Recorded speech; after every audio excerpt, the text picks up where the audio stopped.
When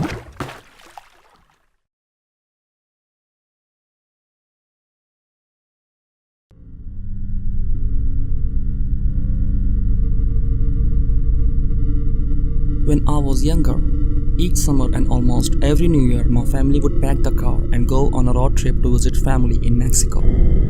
We never had any problems until one particular trip when I was 8. Like every road trip before, we left our home in North Texas around 6 p.m. in order to reach our destination the next morning. So around 2 a.m., we crossed into Mexico. And that's when things got weird. When you are on the only stretch of freeway in the middle of the desert, you don't tend to freak out about having the same car behind you for miles.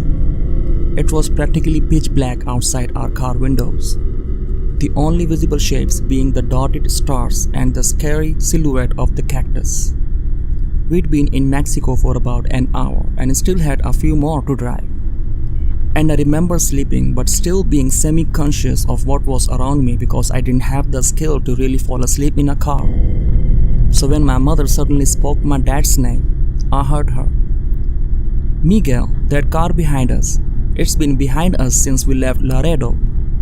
My dad peeked at the car, struck off my mother's tension. A lot of cars use this road. He's probably going to Reynosa or another city. And he left it at that. Despite his sureness, my mom kept a wary eye on the car behind us.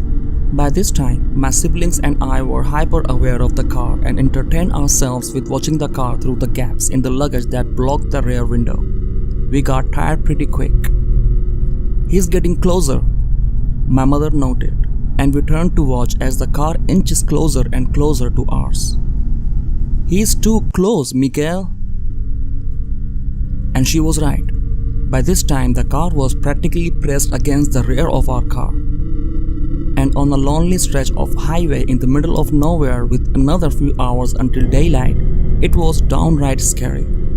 We couldn't do much. My dad didn't slow down, didn't stop, and he didn't speed away either. He just drove, and the car followed. The next 30 minutes were the most tense we had ever experienced. The car would ease off sometimes, only to press its blinding headlights against our rear once more. Like he knew he was freaking us out and enjoying it. It was during one of the periods that the car had pulled away that my mom spotted a police car up ahead parked on the side of the road, and she didn't miss a beat. "Pull over, right in front of the police. Pull over right now, Miguel." And he did. And the car kept driving. I wonder how confused the policeman must have been as he watched my dad park our car right in front of him. The policeman came over and asked what was wrong, and my mother urgently told him everything. The car, the way it followed us and taunted us. The policeman took her claim seriously and told us of how people were victimized and had their cars stolen on these empty highways by thugs and criminals. And then he offered to drive behind us for a while to make us feel safe. We drove off with the police cruiser behind us, relieved, until about 10 minutes later, and we saw something that confirmed that policeman's words and my mother's worst fears. 10 minutes later, we saw that car pulled over on the side of the road, waiting for us.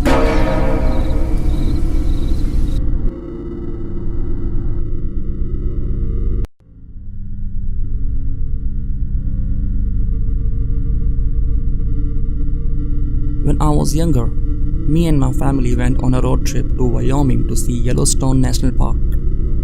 It's a beautiful place, and if you haven't seen it yet, I'd recommend it. Anyway, so from our home in California, it was about a 17-hour drive in our Yukon XL, the largest, most comfortable road trip SUV you can imagine. It took us several days worth of on and off driving to get there. And during the nights, we would try to find a little motel to rest at. One of the nights, due to us being behind schedule, my dad attempted to drive through the night to get us there sooner. He made it probably into the wee hours of the night before he deemed it unsafe and parked us in his little unlit rest stop in the middle of the woods in some flyover state. Me and my brothers had fallen asleep in the car several hours before he'd stopped. So for at least a couple of hours we were all sleeping in the car in this dark little parking lot surrounded by a forest. Having got a couple of hours of sleep and being in pretty uncomfortable position, I woke up in the middle of the night, pretty disoriented but not really scared. I looked around and see everyone fast asleep in this pitch black car, and naturally I felt pretty alone. I tried to fall back asleep, but it's just not working out, and so I just sit there for a while, boredom setting in, looking out the window to see where we are. It's pitch black, so I couldn't see anything. Luckily, I wasn't the type to pack light and had brought a couple flashlights in my bag. Being careful not to disturb my sleeping family, I reached into the back seat, unzipped my bag, and pulled out a little plastic yellow flashlight. It wasn't the brightest, but it was enough to see the foreground of the general surroundings. I put it up to the glass, making sure not to make any noise, and pushed the little switch into the on position. I pressed my face against the glass and looked out. At first, it looked like a normal tree line with some bushes, trees, whatever. But as I scanned the darkness, looking for animals, buildings, etc., I noticed this dark shape standing between these two trees in the distance. It looked like the shape of a man, but it wasn't moving, just sitting there.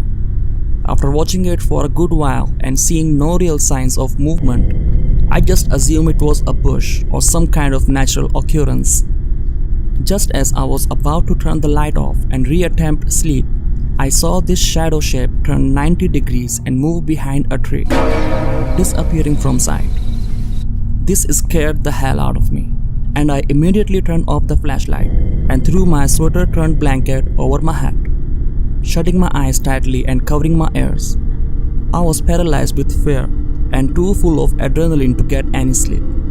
Sat in this semi-fetal position, clutching my flashlight for the rest of the night. I waited until the sun came up and we were back on the road before I got any sleep. I didn't tell anybody about the man I saw in the woods. This is your first time here and you want to watch true ghost encounter stories, hit the subscribe button and the bell notification icon so you can be notified when we upload a new video.